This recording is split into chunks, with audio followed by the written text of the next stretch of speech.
without any further ado, my great mate and mentor, Bill Payne, welcome.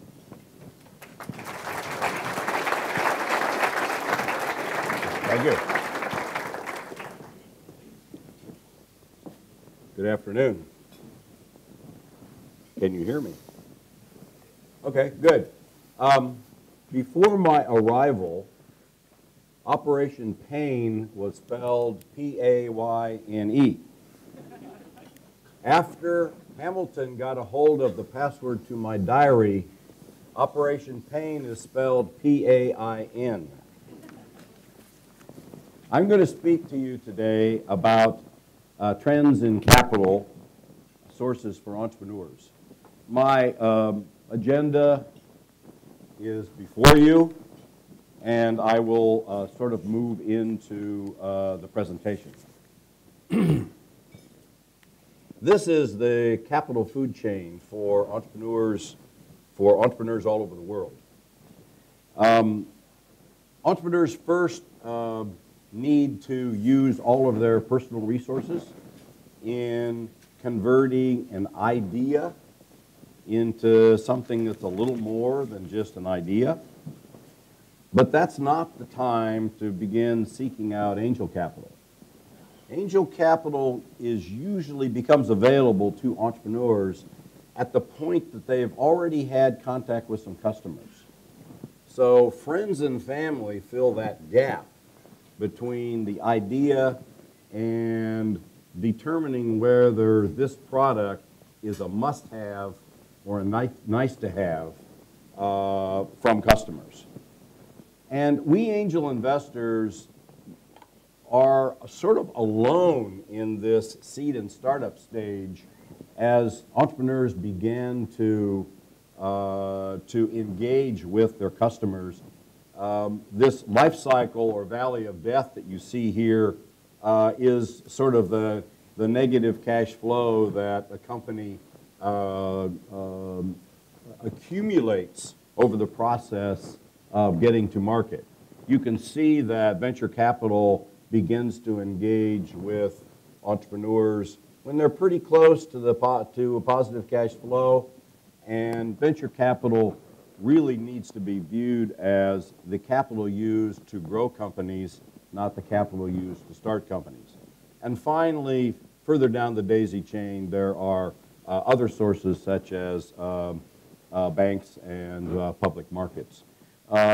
It's important for entrepreneurs to understand this capital food chain, so they're going to the right sources of capital at the right stage of development of their companies. This is a very busy slide. I'm not going to spend a lot of time talking about it. I do want to point out a few things, and this is something that we discovered in the U.S. About 4 years ago, and because we never really had a measure for how big friends and family is, you can see in this slide it's about triple the size of either venture capital or angel investment, which is about the same size in the U.S. And this is U.S. data.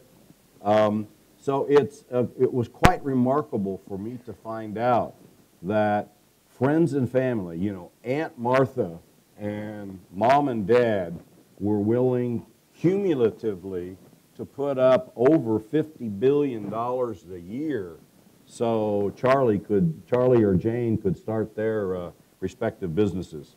A remarkable amount of money, and not in very many cultures is it being measured. I would expect that if you went to China, the friends and family money would dwarf by 10x what you might see from angel investors or venture capital, just as an example. I'm going to go back over the self-funding, the friends and family, the angels and VCs a bit. I'm not going to spend any time on this slide except to point out to you there are a lot of ways that entrepreneurs skin the cat of raising money from themselves by mortgaging their house or working a part-time job or early commercialization of a product that's not sort of mainstream to where they're going prior to having a product that's ready for even friends and family. As I told you, friends and family is huge. It's also very unsophisticated. We're not talking about mentors for companies here. We're talking about Aunt Martha funding niece Jane's company. And because they're unsophisticated, I tell entrepreneurs, don't just receive the check from Aunt Martha, kick your heels in the air, and run off to B&Z to cash the check. Talk to Aunt Martha about whether this is equity, debt, or a gift. Why is that important? Well, let's assume the company fails. Belly up. Half of my investments, I've lost more money than anybody I know in angel investing because I've invested more than most angels that I've met in the U.S., at least invested in more companies. About half of my companies are dead bugs. So half of entrepreneurial ventures will be dead bugs. If your company dies, and Aunt Martha might just come back to you and say, you remember 4 years ago when I loaned you $10,000? Well, when are you going to start paying me back? Contrary, if you take 10 grand from Aunt Martha and your company is wildly successful, got another trade me on your hands, Aunt Martha might just come back and say, you remember when you sold me 10% of trade me for 10 grand? So entrepreneurs, clarify what this money from friends and family is all about. Now, angel investors are experienced business persons. Could be Fortune 50 company, could be an entrepreneurial venture, but they have skills and experiences that they can share with the companies they invest in. Now, are they investing 80% of their net worth and all of their pension money in startup ventures? Not just no, hell no. We're investing our mad money. We have a choice. Do we want to invest in a startup company or a casino? Like by traveling to Vegas and putting the money on the table. It's really that risky. So it's our mad money.